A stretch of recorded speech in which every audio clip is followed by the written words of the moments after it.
associated with the building energy performance standard. We're really glad that HOK has developed this content for us, and I'm especially excited to introduce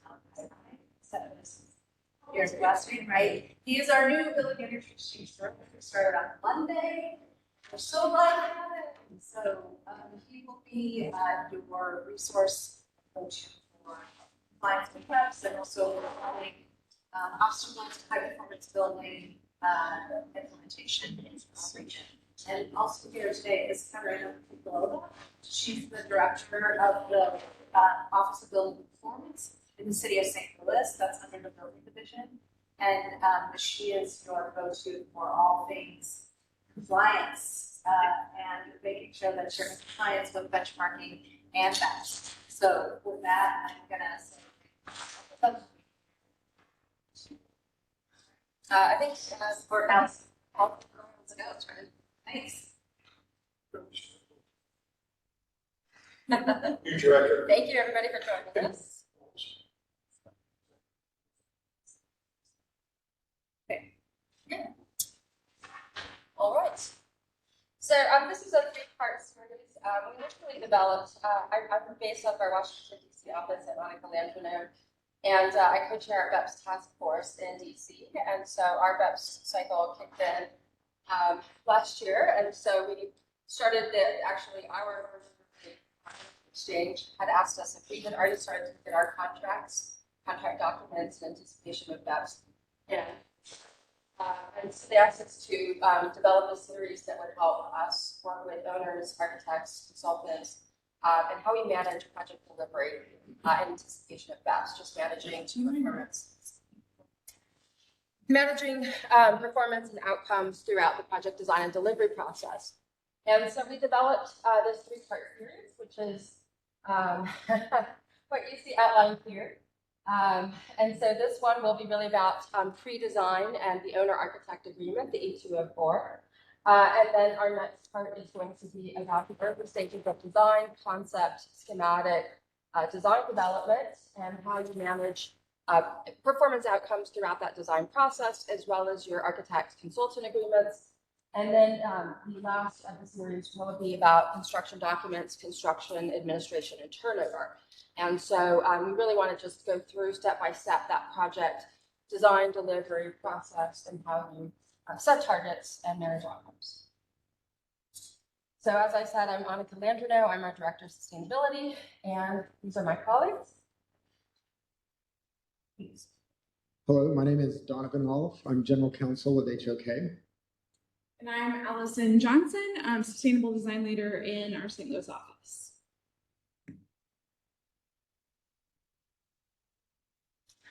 And one of the first things we wanted to note is that this legislation, not only does it address the opportunity to reduce carbon emissions, but also the opportunity in our existing buildings to really revitalize them, to reposition assets. But we want to make sure that we're also managing any potential risk. How many of our architects are here in the room? Great. So when you're designing new buildings, we want to make sure that we're not creating or expanding opportunities for risk. When we're delivering those buildings, that we're thoughtful about how that building is going to perform over its lifespan. And when we have existing buildings, then we want to make sure that we're thoughtful about how we position it to be successful under multiple cycles of the building performance.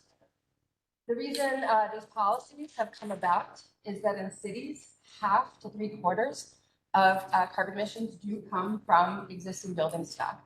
So the only way to achieve the carbon targets, the carbon reduction targets, carbon neutrality targets that we see at that level is by addressing existing buildings. At the state, it's usually about 1/4 of the carbon inventory coming from buildings, and that's because you see more agriculture, transportation, industrial emissions. But at the city scale or county scale, you see 1/2 to 3/4 coming from buildings. It's the single largest opportunity to address carbon emissions. And again, it's exciting because it means we get to reposition assets and revitalizing our existing building stock. And it's just of note that St. Louis has determined that 80% of our emissions come from buildings. And so we have a lot of potential impact with the BEPS. Does that mean we count better? It means that we can have a bigger impact, yes. more opportunity in More buildings opportunity. than cities. Yeah, than most cities. So all of it starts with benchmarking. And just a few years ago, there were a couple of jurisdictions that were collecting data on buildings. Over time, we saw more and more, and we have dozens of jurisdictions at city, county, and state level collecting data on buildings. And we found that just from collecting data, just asking building owners to benchmark and report data, we were seeing 3 to 14% improvement in building performance just through benchmarking and transparency alone. And then building performance standards came along. Once there was a communication pathway between building owners and the jurisdiction, we could set targets for building performance improvement. And those in all jurisdictions do escalate over time. In some jurisdictions, it's based on Energy Star. On some, it's carbon emissions per square foot. Here in St. Louis, it is based on site energy use intensity. But it's worth noting, in the fall of 2019, there were 3 cities in 1 state, St. Louis being one of those cities, and the first in the Midwest. And again, you see dozens of jurisdictions that have passed one of these standards, are in the process of passing, or have signaled their intent to pass one of these standards. So it continues to move very quickly across the country. Many jurisdictions are adopting these policies because this is their biggest opportunity, and because it creates domestic jobs. You cannot ship existing buildings overseas, have them be repositioned, and then send them back over. This stimulates local economy, creates local jobs, and so it's very popular in many different locations.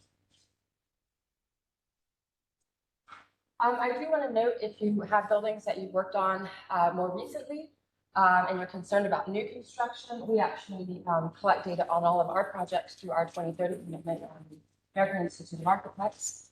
And so we have tracked our corporate and commercial office buildings, for example, over the last several years. And we found, just by meeting the local building codes, which most jurisdictions, St. Louis included, continue to keep up with the model energy code, St. Louis being within 2018 ISO. We found that the site EUI has continued to come down steadily over the last few years. And so, with the BEPS for office buildings up here for St. Louis, and you've been designing them with the current energy code, recently built buildings should be just fine. You should not have a problem with a recently constructed building unless something has gone completely off the rails. It should be doing just fine. So our main issue is older building stock, legacy building stock, or something that does perhaps need recommissioning, or something that O&M fine-tuning.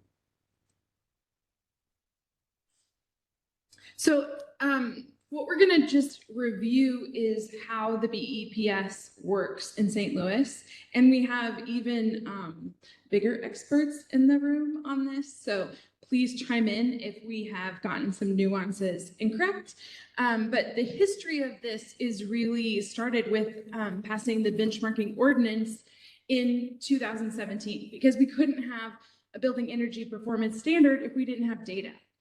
And then in 2020, the aldermen and women of St. Louis passed the building energy performance standard as we know it today. And then there's a year in this 5-year cycle every time where they put all the data together and figure out where that 65% passes. This applies to every building over 50,000 square feet in the city of St. Louis. And the targets were established in 2021. So the first cycle ends in May of 2025, right? The beginning of May of 2025. And as Emily likes to put it, 65% of the buildings will need to make some improvements in order to meet that threshold that was established in 2021 based on 2018 data, maybe? Yes, okay. And then the next cycle will be 2026. So we're going to talk about the different cycles. There's a few clauses in there that affect cycles 1 and 2 that don't apply to 3 and 4 and 5, because the idea is that we're getting more and more efficient as time goes on. But this is where we are today. Meet the threshold, what percentage will that be? You will be, it depends on your building type. 80. If all those. That's a good question. I don't know the answer to that.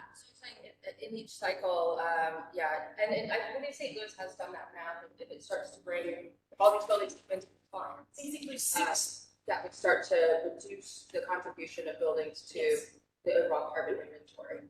I don't have the answer for that, I'm sure the city could get it. The ordinance is written that 65% of the building need to lower their I energy. get that. Yeah. It's 21%. So the percent doesn't matter as much as the global warming potential, right? That it would reduce. So it's like kind of the tons of carbon, because it's just going to make the pie get smaller, is what you're asking. May not be last on the list now. Well, yeah. If everything were to also reduce its carbon emissions equally, it might still stay the same percent, but the whole overall carbon emissions would continue to reduce. If buildings were to reduce carbon more aggressively than other sectors, then that percent might go down to 70, 60, 50% of St. Louis's overall inventory. I think what its percent will depend on how other sectors of carbon emissions reduce compared to their buildings. Is there Right, and I would- dropping below 50,000 square feet. We are thinking about it, but not right now. We'd like to start expanding to the county and other municipalities next to us, eventually whole state. So if you didn't hear that on there, the intent is there's not anything on the radar to drop it below 50,000 square feet yet, but they want to expand it to this county next. And I wouldn't think of that 80% as being like the last on the list. It's just that our buildings have a bigger percentage of the greenhouse gas emissions of our city because we don't have agriculture in our city. We are a driving city. We don't have a lot of public transportation. So you're right, the percentage might stay the same, but that pie is going to get shrink as opposed to. Will shrink, which is the intent. But I think it also being 80%, it just means buildings are the biggest opportunity, which means there should be a lot of activity in the design and construction industry for St. Louis. It stimulates activity. So that's what we hope to, hope you get out of it, is that it means the biggest opportunity is in buildings rather than in other sectors. Right. Yeah, exactly. Rather than being last. Rather than being last, it's It means just, buildings are first. it's the low hanging fruit. It's the first thing that we should tackle in order to make the biggest impact here. Okay, so this chart just talks a little bit about the energy related requirements in St. Louis, what project information, what it applies to, how it applies. So we already talked about the fact that it's over 50,000 square feet. If a project, I skipped the first line here, but if the project comes online, we finish construction and it comes online tomorrow, it will not have to apply for this first cycle. It would apply to the next cycle. And then there's a couple exemptions here, houses of worship and affordable housing. They don't have to comply this first cycle, but they will the next cycle. Current projects. Okay. They have 2 extra years. So they have. Oh, okay. That's good to know. So it doesn't, yes, they have an extension on the building cycle 1. They have a longer cycle. They don't, but what if they come online just like 6 months before May 2025? They just have 2 years to comply then? This BEPS cycle. They would. Okay. Okay. So it kind of depends on when they finish the project, when it comes online. But if your building is designed to today's standard and you're designing to IECAC 2018, like Annika said, it will comply and be over that. Should comply. There's still other factors, and that's one of the things that we're going to talk about in this, like If it's performing the way it was designed to perform. if it performs the way that it was designed to perform, it should comply. Doesn't mean that if you leave, your occupants all have space heaters under their desk or something, We'll talk about all this time. Yes, that kind of is the whole point of the series, right? And then St. Louis could apply, there's this also, and Annika knows more about this, so maybe it's something we can talk about at the end if there's questions, but there are several acts that Congress just passed. In fact, Annika was part of that. She spoke in front of the Senate and Congress, the House, sorry. about that prior to passing. So there's money to be had when our buildings improve. And it's really great that this is happening, coinciding. I mean, we're a little ahead of the curve, but as St. Louis potentially looks at gaining money that's on the table, we could be looking at, stretch goals or zero stretch codes. So there are things on the horizon. This is where we are today, though. We'll talk more about incentives in the second and third of this year. Yes. Does the AIA or somebody like that first IRA as far as 179D stuff and other options or Yes, actually, I introduced a webinar last week, which is recorded, and I can send you a link if you'd like, between the ARIA and the USGBC that parsed out all of 179D and 45L and all of those great tax credits and other incentives that are now funded under the Inflation Reduction Act. And so that has been recorded, and they're going to do, I think, another one because we had 500 people sign up and we maxed out Zoom. and so we couldn't get any more registrants, and we had a lot of people asking. So I can forward that, and maybe the Energy Exchange can forward that along to registrants. Yeah, we might even post that on the BEPS website if it's public and available. That's great. So yeah, we will talk about that a little bit more in future building cycles, future modules. I'm getting all my things mixed up. So as I mentioned before, it really started with the 2017 benchmarking. So I know some of you, I think, are building managers, building owners in this crowd. Is that true? No? So I know we have an architect. An architect? well, energy consultant that really Energy consultant. Okay. Well, if you are in charge of a building over 50,000 square feet, you know that energy has to be reported annually using the Energy Star Portfolio Manager, which created all the data that this is based on. So it accounts for weather and site to our St. Louis region. It's actual data. Each spot on the chart and the next one is an actual building. Just to review this compliance cycle, I think it's sometimes easier to see it in a graphic, but we are obviously here, but you can see that how the cycles work.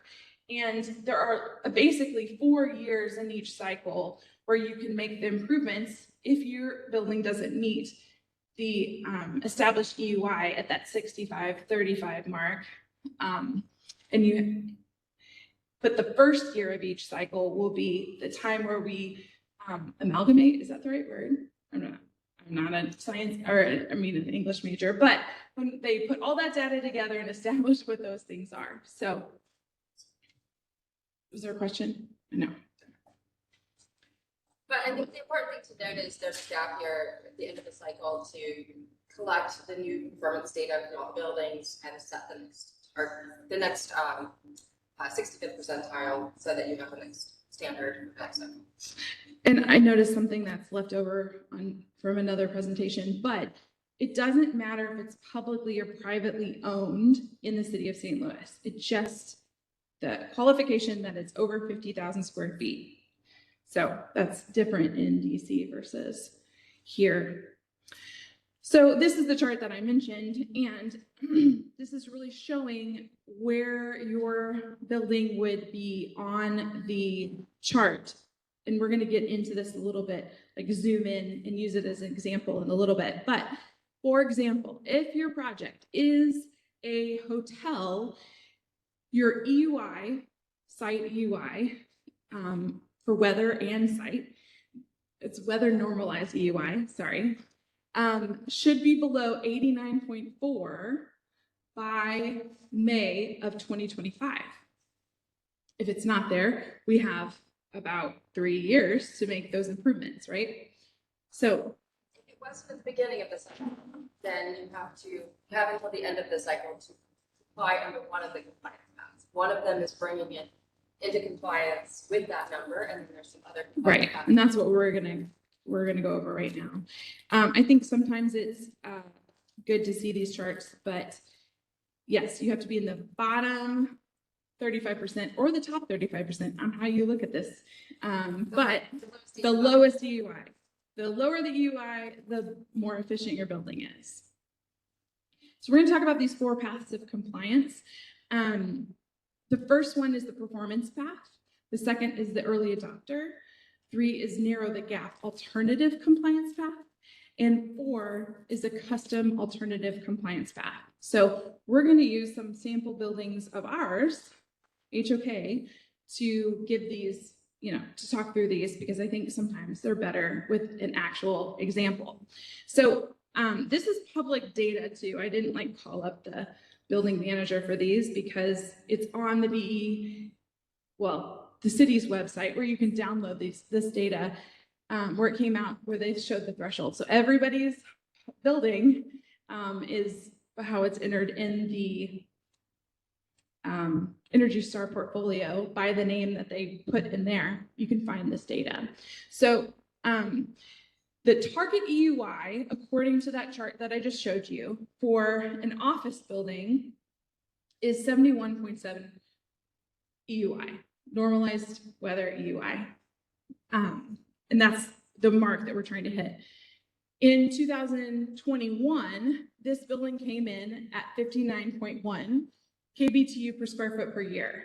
So this building, as long as it continues to perform this way, meets the compliance path already, the performance path, and it would meet the first and most common of the performance pathways, right? But had it started the cycle at a 75, it could have also brought its performance down to below 71.7 and also applied through this performance path. So that would be, if you're close to the standard. If you're close to the standard, you would also choose the performance path by maybe switching out light bulbs and retro commissioning. Something where you're very close to the standard.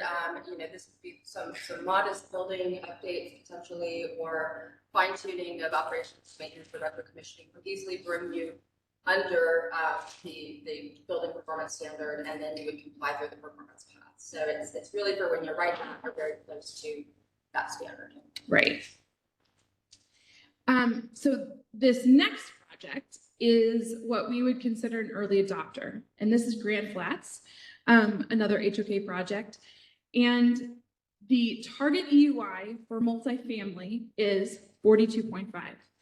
If you do the calculations, our EUI in 2021 for this project was 22.8 kBTU per square foot per year. It exceeded the target by 53.6%, over 50%.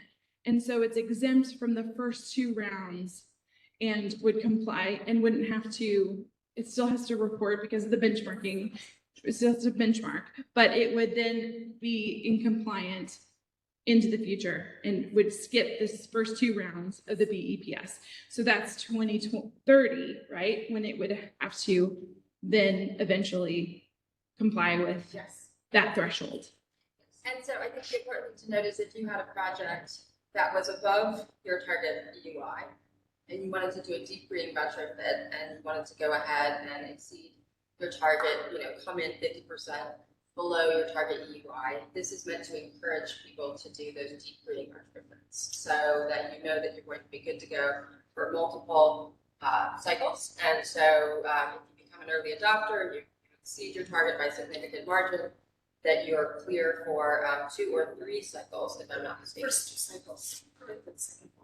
And there's another percentage for 1 cycle, or there's another one for 3 cycles. If it's over the 25% or 50%, if it's 25 for 1 cycle, 50% 2 cycles. Right, so yes, I'll repeat that just so we have it on the recording. But if you are 25% below that mark, and we weren't quite 20% on the last one, so it didn't qualify for that performance standard. So I think it was below the mark by 18%. But if you're 25%, you're exempt from the first cycle. If you're over 50%, 2 cycles. Okay, thank you. Is this a building that was, newly constructed? Yes. Okay. Yeah, it opened about at least 2 years ago, maybe 3. They're existing buildings now, but yeah, they're more recently constructed. We didn't want to pick on any poorly, older, poorly performing buildings, so we figured it'd be easier to use some of our buildings that were more recently constructed. Right, so on this one, we are gonna pick on a building, but it's anonymous because it's a dot on this screen here. So we're gonna zoom in at the hotel line, and remember, every dot on this represents a building in St. Louis. And find this hotel. I have no idea. I mean, we probably could figure it out if we really dug deep. Maybe. We're not gonna pick on them, but we're gonna pick on them anonymously and say that they are way outside, so have a long way to go to get to that 35% EUI mark on the blue line, right? So they have a lot of work to do to get there. Just relabel yourself a hospital. Just relabel it a hospital. But the county and city records didn't already know what kind of building we were. Right. That'll be quite a big cover up, I think. Records probably didn't. So I extrapolated and I figured it's about an EUI of 262, if you go down on the chart, in 2018 when this data came from. So if you get halfway to the goal by May of 2025, you can narrow the gap and be compliant and not have the penalties, which we haven't really talked about the penalties, but the potential penalties of not meeting the BEPS. So if they got to 175.9 EUI, which is halfway between where they were in 2018 and where they need to be by 2025 in May, then they would be in compliant. But this exception only applies to the first 2 cycles. So they're not compliant for the first 2 cycles, they're only compliant for the first cycle, but they can use this path for cycle 1. But for the second cycle, they would have to narrow their gap again another 50% from where they were in May of 2025. I'd like to mention that we do not recommend taking this pathway because it puts the building way behind. So this is something probably like emergency thinking how to proceed with compliance with BEPS and get a plan ready because for the 3rd cycle, they will have to meet standard pathway plans. What I Right. think if it's a building that's fully occupied and you've got leases with tenants that would be difficult to relocate, and you are that far behind, you have a UI in the hundreds and you need to get down that far, you may need more time to do your planning and your deeper green retrofit. And so this is that sort of shorter term pathway to be compliant with things so that you can work through what you have to do, because you're talking about a disruptive renovation, and so you may not be able to do that with all of your tenants in place, or you may need to work with your tenants on some issues while you do that deeper green renovation. Right. So just to repeat, just make sure everyone heard, it's not a recommended pathway, but maybe it's a stopgap so that once you get tenants out of the building, you could do that bigger, deeper, greener, dark green retrofit. Yeah, it's not ideal, but it might be your needs. Okay, so the last pathway, and we're gonna have to adjust how we talk about this a little bit because this is kind of a hypothetical and it's just fun to use the stadium because we're all excited that the stadium's about to open. So the 4th possible way to comply is a custom alternative compliance path. And really this is for buildings that are outside the norm. There are no other stadiums on that chart, but as I was reminded, stadiums fall under public assemblies, right? So this is a hypothetical, but public assembly, I don't have the chart in front of me, but public 77.3 EUI. Okay, 77.3 EUI. I know personally that it will perform better than that, but let's say on day 1 it doesn't, right? Or it doesn't actually apply to the first cycle too. So there's a lot of caveats here in this example. But if it didn't comply because we had some really high energy use intensity things in there, like the chronic, cryo. Registration and Right. That's 365 and there's like cryogenic, repair things or something weird in the stadium, right? We probably would go to the committee and compare ourselves more nationwide and come up with an alternative EUI benchmark and propose that and compare our building to that. If we had a weird, circumstances. So that would fall under the custom alternative compliance path for Centene Stadium. Another example, and this is kind of going back to the first one, is if, and I know this for a fact too, that building, and it's one of the 40 to 40, is it 40? I can't keep all the 40s straight in Cortex, but that building has a little bit of lab in it. It's heavily office, but it has a little bit of lab. If those are like a vivarium and have very high, EUI per square foot for that, we could adjust for that. And then we could probably get it to compare within 25% because it's like a net average, right? Weighted average, thank you, for that building, and be within the 25% below that building. And then we'd comply and have to get to skip that first cycle. So it's just another way to think about how these custom alternatives work. That's not really a custom alternative, but doesn't really fall under this, but it's something to consider as we're doing it. A net zero retrofit, and you're like, hey, you want to go to the city and say we propose a net zero retrofit, can we be compliant for 3 cycles or more cycles? And we were an extra good early adopter. The point is that you should have a pathway to go to the city and propose something that meets the intent of the legislation, but might fall outside of the defined parameters. So there is a pathway for you to do that. Yeah. A lot of net zero would require off-site solar and off-site is not considered part of the. Well, net zero could be all on site potentially. It doesn't necessarily have to be off site. It's hard. Depends on the size of the energy demands of the project.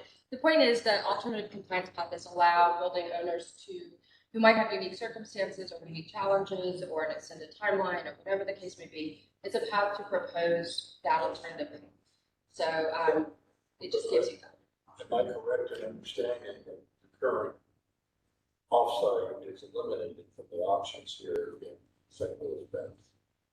I believe that you're buying recs or things like that are not considered. It's not considered yet. Yes, but none of the cities are doing it. There's no credits for it. It has to be site. Yes, we're a normalized site that you want. They don't want you to buy away from things. Yes. Okay, I just wanted to clarify. Yes, it's a good question. Yes. All right, now we're getting to the fun part. This is where we're going to Okay, so we're going to talk. Yeah. Yeah. Thank you very much. It's all benefit. So I always feel like talking about risk and risk management is kind of a discouragement, but I don't really want it to be that. I think that there's a very effective way to handle the risks. The risks are unique. This presentation is geared primarily towards design professionals. We'll try to talk to owners a little bit about some of the risks, but primarily we're talking to design professionals. I am a strong believer in the maxim, you are what you measure. And I really believe that BEPS is exactly that. You are what you measure. You set targets, you measure performance, you track your performance. And whether it's energy use or diversity or just losing a few pounds, you always need to measure where you're going. You need to track your performance. So I want to be very supportive of this effort. The first step in really managing risk is understanding what our risks are. And so 2 of the risks I think come out of working with prescriptive code compliance and working with LEED credits. So it's important to understand that prescriptive code compliance and attaining a certain LEED certification does not guarantee building compliance with the building performance standards. BEPS are are very different from these in some very important ways. Obviously, prescriptive codes are static. The building only needs to meet the requirements in effect at the time it was permitted. And BEPS are dynamic and they change, they tighten. Their goal is to get to net zero by a certain time. And so over time, what you really need to be doing is looking ahead to where your particular building is trending and try to develop the right target to aim towards that goal. There are attempts in jurisdictions to align BEPS with energy code. I don't know where we are in St. Louis, not quite there. So again, it's important to know that we're designing above code. And so what does it mean as design professionals to design above code? And that's what we're going to talk about today. In my opinion, designing above code is really helping owners make informed decisions. And it comes down to this: do I invest more in higher energy performance today, or do I defer those costs into energy improvements in the future and build them into my building maintenance plan? And as design professionals, we're helping owners make those decisions, right? There's other things that are outside our control. You know, the way that occupants use a building, how long they leave lights on, whether they have space heaters. That also gets to a change in use of an occupancy. We have a project in DC that was a spec office building where the main tenant decided to add a data center. Well, that's going to have a huge increase on your energy use, and that'll impact the ultimate performance of the building. Our owners' operation and maintenance of the systems is hugely important. It plays a big part, and we'll talk more about that. Multi-party, this is a issue that impacts all of us, impacts the designer, the owner, the contractor. Everyone has a part to play. For designers, we are looking to come up with design solutions that improve energy performance. Once those are turned into construction documents, the contractors are required to build the project according to the contract documents and according to the other requirements, and then owners are required to operate the system in accordance with the operating parameters. If any one of those parts is not working right, it'll impact your performance.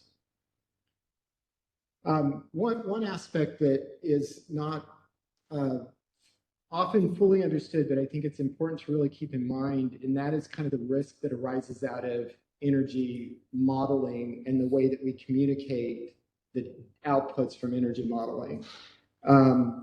You've probably heard during the pandemic that all models are wrong, some models are useful. And I think that's exactly what we're dealing with here. Models are ideal conditions. They're full of assumptions. They're full of inputs. And models are not predictive of outcomes. And I think that's important. What models are tools for making decisions that lead to higher energy performance. Okay, they're a decision-making tool. And so it's important to communicate outputs from models in a way that doesn't put us at risk, that we're not predicting a certain outcome. What we're saying is, you know, more likely than not, this is the type of this will lead to a higher energy performance. Is that right? Oh yeah. Yeah. And I want to point out that that's probably even more true when you get into issues of financial impact. If you're talking about models that are predicting energy savings, cost savings, other financial outcomes, you'll have a higher degree of risk with those types of communications than otherwise. So it's important to know that and to disclaim as much as you can the outcomes, or to communicate them properly. We'll talk about ways to do that. Just a quick note on liabilities. For owners, this is a strict liability. It is a statutory liability. They are required to comply with the law. For design professionals, I think it's a bit more nuanced, and we'll talk about that. how it's nuanced. It really, I think, will become a two-part question. One, we're not quite there. It's fine. We'll get there in a minute. Just the, it's a two-part question. One, what did we contractually agree to do? What did the owner agree to do? And how well did we document that? And then once our scope is determined, it'll be a standard of care question. I don't think it'll be a negligence per se, and I don't know if you know, that's a pretty legal term, but in the law, if you violate a building code, that's negligence per se. What it means is that you don't even get to the question of whether there was a breach of the standard of care. You only get to the question of what are the damages from it. So I don't think that's how it will be interpreted for design professionals, but I think all of this is yet to be determined. And we'll talk about ways to kind of mitigate that through contracts. And then one more important risk, and this is more for people who practice in multiple jurisdictions, even across the river or Kansas City or going to Chicago. And that is that these BEPS are adopted on a local level and they vary greatly from jurisdiction to jurisdiction. DC, it's the mean Energy Star score. New York City, it's a greenhouse gas emission on a 10-year cycle. So even the cycle periods are different. Washington State, it's energy use intensity on a 5-year cycle. And then of course, as we mentioned, it's site energy use intensity in St. Louis normalized for weather and operating characteristics on a 5-year cycle. So you need to know when you're in a certain, what jurisdiction you're in, what standards apply. It's there, it's source. Oh, I'm sorry. Yeah, it's site. Site. The slides in. Oh, sorry. That's my. Did we say site? We'll fix that and we'll. Okay. Yeah. Sorry, it should be site. It's site in my notes. I made that mistake, so. There are some consistencies though on that, and it does seem by jurisdiction to be compared on common building types. So they're always comparing the same type of building type. But it's important to know new buildings are coming online every day, and new buildings are going to drive that median down because they're usually coming online with a higher energy performance. So it's important to know how your building type is trending. So what do we do about this? So those are some of the risks. How do we guard against them? I think one of the very first ways to do that is to make sure that you've got a really great design team, architects, MEP engineers, energy modeling, energy modeler, energy modeling consultants, commissioning agents, people who know how BEPS work and know how to really address the issue.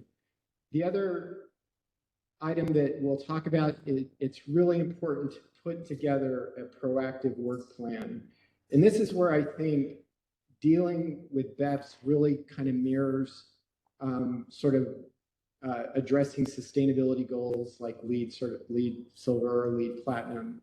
I think there's some similarities in the way you go about determining what the targets are and establishing the goals and objectives for the project, and then making sure all the parties that are involved in the project, whether it's the owner, contractor, commissioning agent, or the architect, are bound by the same obligations. And at the heart and soul of everything is really helping our clients make informed decisions. We need to identify, unless we're designing to net zero, which not many projects are there, there's going to be a horizon on what we can design to.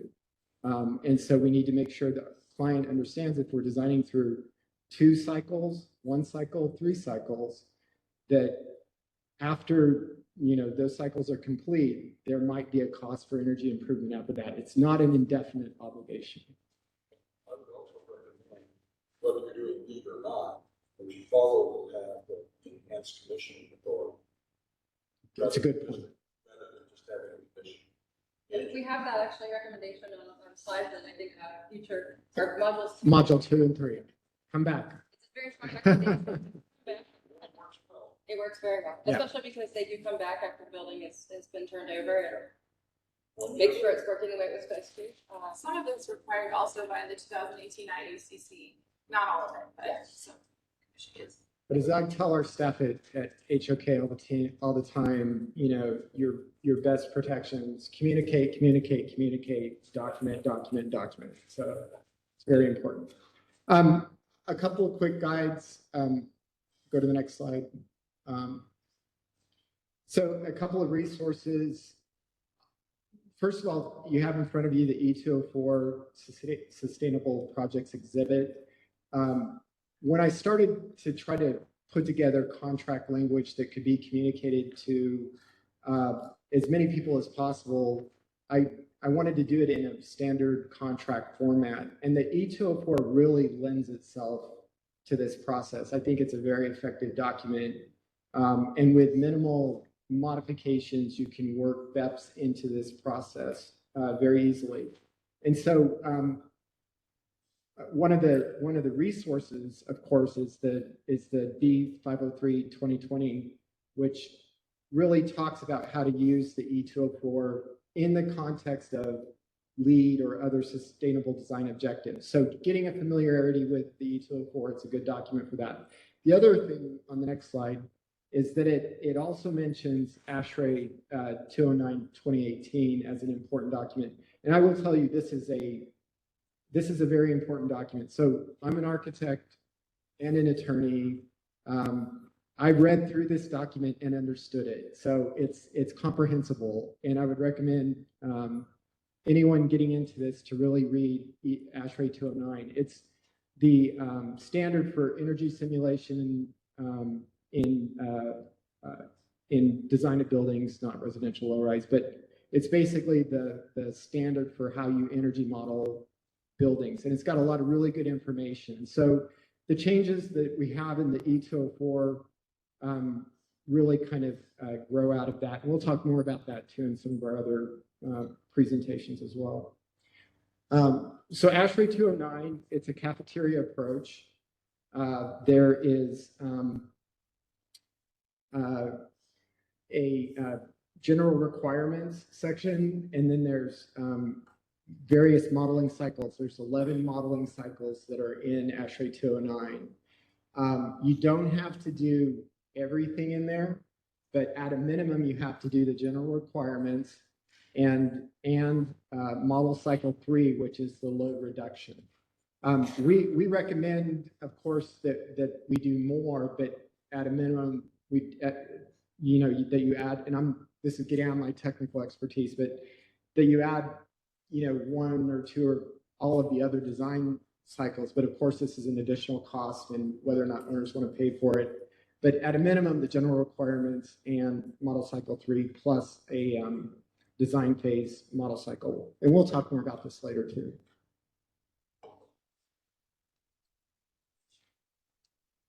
So getting into the E204, got to do a couple caveats. I'm a lawyer, what can I say?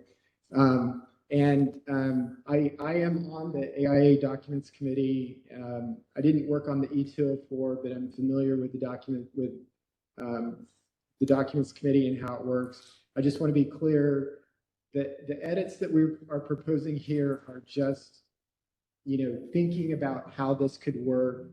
They're not legal advice. They're not recommendations by AIA or HOK. So just so everybody knows that. But as I said, I think this is a great document, mainly because it does some of the things that are in ASHRAE 209. It requires a sustainability workshop. You could call that an energy charrette. It's the same thing.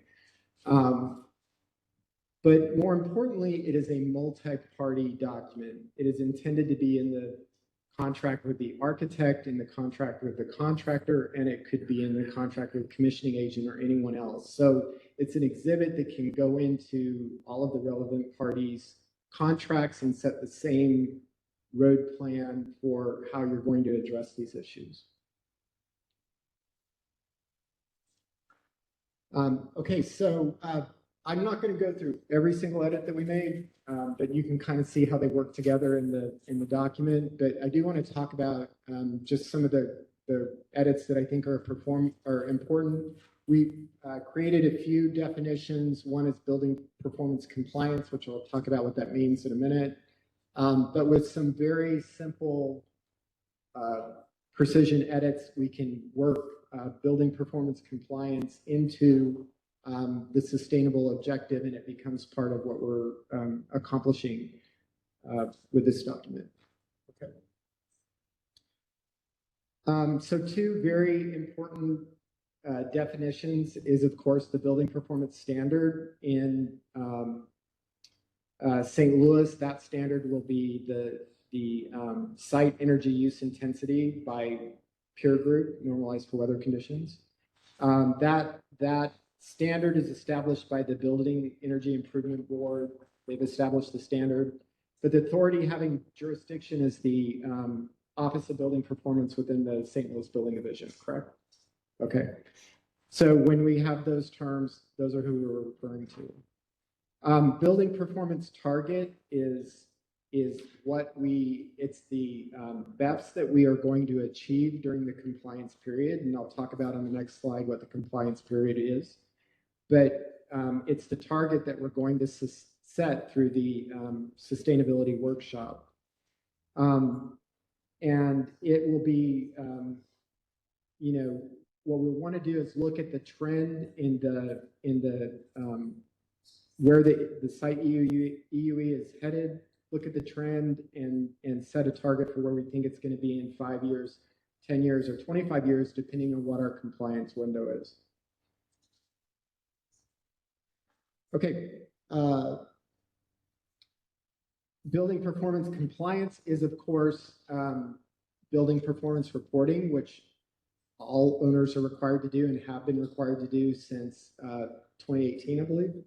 And so it will be building reporting, or building, it will be the reporting that is on annual, compliance is building performance reporting that meets or exceeds the building performance standard. And then the compliance period, this is the most important aspect of this document, and that's the horizon. That's the window that we're designing to. That's what we're, unless the owner is designing to net zero, there has to be a horizon. We have to say, okay, we're going to go through 2 model cycles, 3 model cycles, 1 model cycle. And that will allow the designers then to establish what the target is. Everyone's on the same page.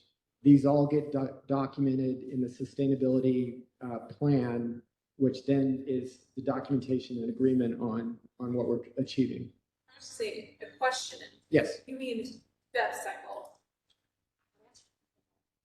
We highly recommend you stick to a number of years and not cycles. And I'll say that because you could have a delay of compliance due to high vacancy rates or other issues. Maybe it's an affordable housing project and their cycles are extended for a couple of years.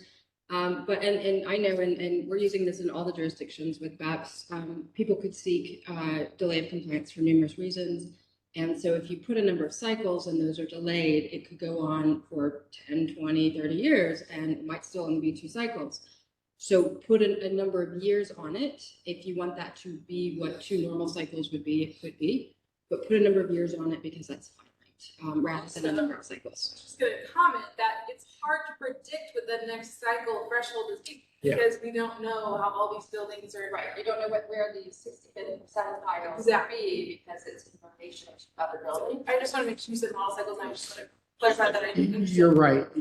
That's an important point. It is, and we do have on there a number of years. It should be a number of years. And that's what you said. Yeah. We can assume that BEPS target for next cycle might be more stringent. Right. You should assume that the 65th percentile EUI will continue to go down. But that's why you should pick a number of years. Let's say you're assuming 2 cycles, if you're assuming 10 years. But even then, you don't really know where it's going to land. You don't know exactly. In 5 years after. But if you set a target, I mean, you have to qualify that statement quite a bit, It's unlikely that target for like a 40 UI corridor office building and a 10-year time frame, it's unlikely that the 65th percentile will shoot down to 30, for example. It's possible, but it's unlikely. It'll go from 71.7 all the way down to 40 in one cycle. It's 4 or 5 years is not enough. I wouldn't aim too closely to the 65th percentile, right? Yeah. Like, let's set it at 69. That's probably a little bit close to the edge there. Let's go to the industry. Yeah. I was going to ask in terms of timeframe, where do you begin? Is it substantial completion? Is it, FIBO is probably. FIBO, a certificate of occupancy. certificate of occupancy? Yeah. That's what I would start with. Just consider locally the Jefferson line. How long? How long? Jefferson. Still not that. Still. But Yeah. occupancy. I'm sorry. So, but we do, like I said, we do, I mean, that really flexibility can be a matter of discretion up to the owner of the signing the contract. But I think it's an excellent point that you raise. You should set when is the clock start ticking, and you should define a period of years when the clock stops. So that. Yeah, and we establish here on substantial completion. That's probably a little bit before occupancy, but I would say probably realistically a certificate of occupancy would be when, okay.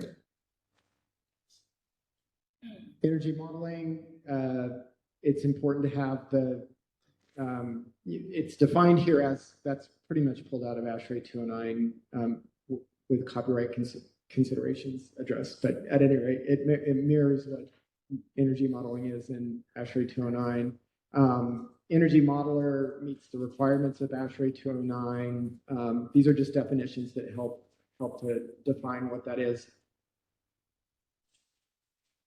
More importantly, well, before we get to the disclaimer, the sustainability workshop, there's a lot of red on here. You can look at it at your leisure, but it really does add things that are important to BEPS that aren't listed in the things that are considered in, an ordinary sustainability workshop. Of course, including the commissioning agent, review publicly available benchmarking information. We want to review, establish the compliance period during the workshop, and we want to talk about the owner's goals. And this is important because the owner may have goals that exceed budget or schedule considerations. And so there's a reconciliation process in this workshop of making sure that what the owner wants to do, they can afford to do. And then, even more importantly, they understand the ramifications of not doing net zero or everything that they want to do. They understand that, yeah, after this compliance window is over, you may have to pay more money to do improvements to your building. This isn't going to get you, indefinite compliance. Yeah, I think, we talked about the communicate and document, and this is the beginning of that, right? You're communicating that you have performance targets for the project. This is where it starts at this workshop, and then iteratively throughout that design and delivery process, you're communicating about anticipated outcomes and documenting that communication so everyone's on the same page. If there are design changes, value engineering, substitution requests, and we'll go through those throughout the next two modules, but that we continue to communicate about what those impacts are to the project. Essential for part of that. And so the outcome of the workshop is you have your target set, you have the compliance window set, compliance period set. You understand the energy modeling requirements, what cycles are we doing and how often, and all of that gets worked into the sustainability plan.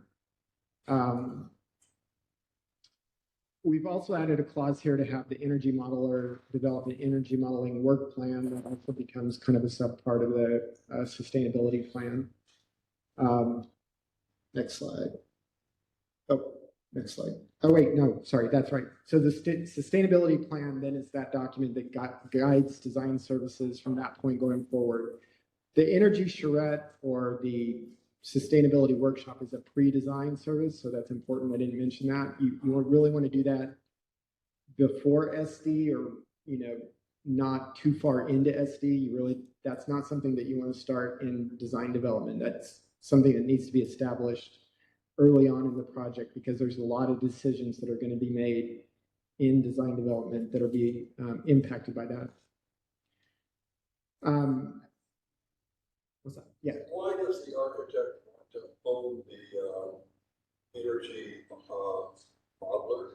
Why isn't that more in the owner in terms of cost of the commissioning? It absolutely, from a risk liability standpoint, I strongly encourage that the owners hold the energy modeling consultant and pay for it. Yeah, I'm not a big fan of that, but I do know, at times that gets pushed down to us. We also have consultants that offer that as a, as a service. I think even within HOK, there's aspirations to be able to provide that as a service. So what I've addressed here is kind of the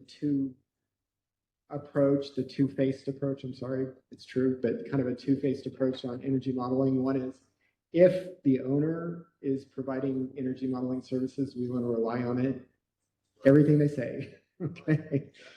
So, but if we are providing it, then we want to make sure we're making sure the owner understands. And we use language like this when we deal with fast track or other issues. And it's language that describes, it says, look, energy modeling relies on assumed design conditions. It's not predictive. It's just a tool. It's just something we use to make better decisions about energy performance. And that,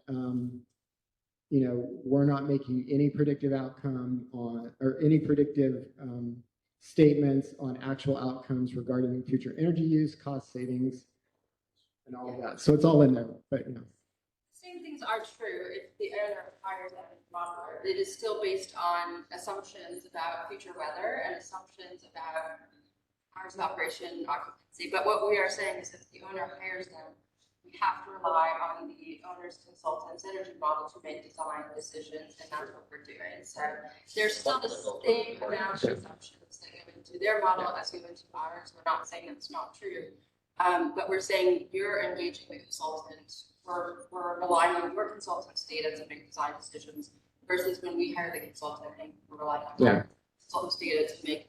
But it is absolutely true that we have to make assumptions about how those hours of operation, market behavior, weather, many factors that we don't know before the building turns over. Yeah. Do you pay any attention to the fact that the weather data, is that the standard weather data for the last 20 years? 30 years. From the government, 30? Yeah, the fact that the weather's changing. Yeah. Absolutely. Did you guys talk about that? Yeah, and there's tools that you can use that you can look at predictive weather changes and trends, and rather than just looking at historical weather data, so you can absolutely look at that and factor that into it. Whatever weather data you're using, as long as it's reasonable, you're still going to have a relative difference. Yeah. And that's what you're looking at. Is this better than that? Is that better than that? Is this 10% more energy efficient option than that option? Am I reducing my peak loads, et cetera? I mean, what we're trying to say is this isn't absolutely predictive. My energy cost will be exactly $90,000 a year. It's not predicting the exact energy cost per year because energy rates will also fluctuate, right? But what we are saying is relatively, one design is more efficient than the other. Loads are higher or lower based on design decisions. And so, if we hire them, we're just saying we want you to know that these are assumptions that our modeler has to make. If you hire them, your modeler will make assumptions too, but we're going to rely on the data that to make those design decisions. I have to say, I'm working on a claim right now that's dealing with performance or non-performance of a mechanical system. And so we are actually, as part of the claim, a very important part of it is the modeling tool that was used to select the systems. And in particular, dealing with thermal comfort. And when I got in and looked at all those inputs, I mean, short sleeves, long sleeves, whether they, are working interior or exterior. I mean, it's just the amount of inputs and assumptions that go into the models are unbelievable. And so, yeah, you gotta be clear. I think a lot of times our clients think that this is, kind of you push a button and it all kind of comes out right, and that's not the case. So we want to make sure we're very clear about what we're doing. Okay. Design phases, it's not a whole lot, just making sure that we're working in those energy modeling cycles into the design phase and everyone is on the same page about that. I do think what's more important is with the contractor, and that's kind of the change management aspect of it. It's really important that substitutions, changes to the project, change orders are run back through the model, that they're remodeled and you're looking at the impact to the performance of the building. And sometimes those things don't happen with the design team involved. They might happen, the owner and contractor make a deal. They change the curtain wall manufacturer. They change the glass type. There's so many different ways that energy performance can be impacted. And so it's really important to have construction phase language that really requires the project any change to be run back through the model. And so that's on next couple slides. Go for it. One more. Yeah, one more. Sorry, I skipped over a couple slides, but we're running a little short on time. But this does require that the contractor submits proposed change orders, substitutions. They're remodeled, they're looked at, and that is a part of ASHRAE 209. There's a cycle for doing that, but it's important that changes are managed and modeled so that you really understand, how you're moving from the as design model to the as built model, and you're understanding the impacts. Next slide. So at substantial completion, we want to verify that we've achieved the sustainable objective and that or building performance compliance. One thing it's saying is that, and this is true in the document already, that building performance compliance is not a condition to substantial completion. You won't know that, so it can't be a condition. So we make that clear. And or to final payment, neither substantial completion or final payment. That's the same as with LEED certification. That comes later, and you can't hold up the project because of those things. The owner's responsibilities, a couple of key ones. We want to make sure they're doing their building performance reporting, which they're required by law to do. We want to make sure that the sustainability plan is incorporated in the commissioning agent's contract and that they're bound to the same extent we are. And then I've put in there that, as a design professional, I want notice of non-compliance. I want early notice, so that we can get in there and look and see why is it not complying? Is it a performance issue? Is it a construction issue? What's going on here? So any notice or any indication that you're not complying, give us notice so we can start to address the issue. So, as I said, the next couple modules we'll go over the design process. We'll go over some of the common issues that do arise where buildings that are delivered might not conform with predicted modeling, and I hate to use that word predicted, and what you can do in the design process to manage for those outcomes, including commissioning. And then that module 3 is really the construction documents and administration, and we'll go through some of those Division 1 specifications and the process during construction administration and turnover, again, to keep your eye on the ball throughout that process so that you're keeping your eye on energy targets for the project and making sure there's clear and consistent communication throughout, which is what we can manage, and then once the building's turned over. Someone asked in the chat, when do you do benchmarking or what do you do benchmarking with the client? As soon as the building turns over, it's the client's responsibility. I do check on buildings we've delivered for the first 2 years at least to see how they do. And I see wild swings in performance, and you can see that moment where it's drifting quite a bit, and then when they tighten it back up again, which shows how much building performance can vary based on operations and maintenance. I've also seen a building where they retrofitted 2 buildings and combined them into one.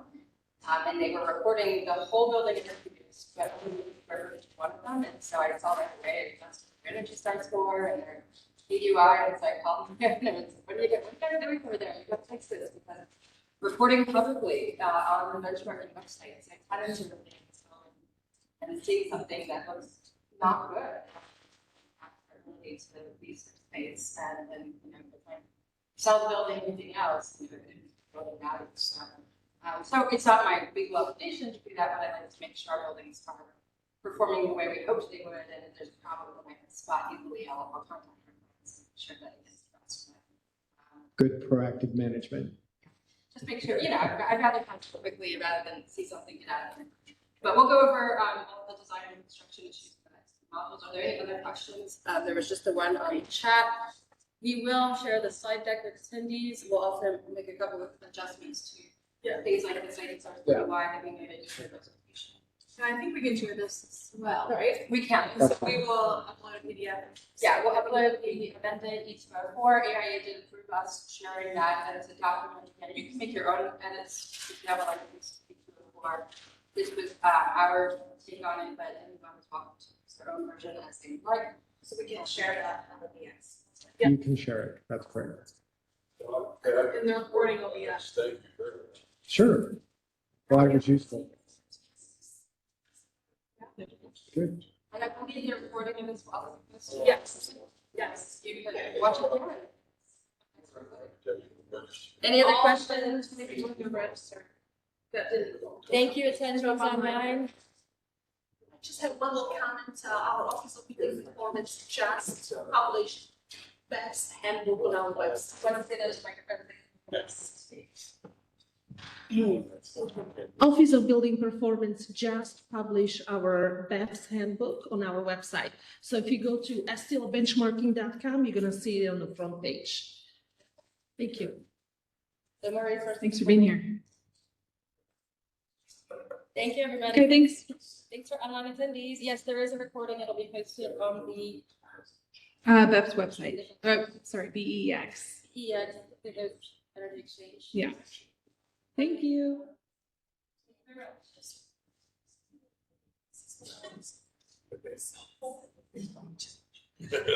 much.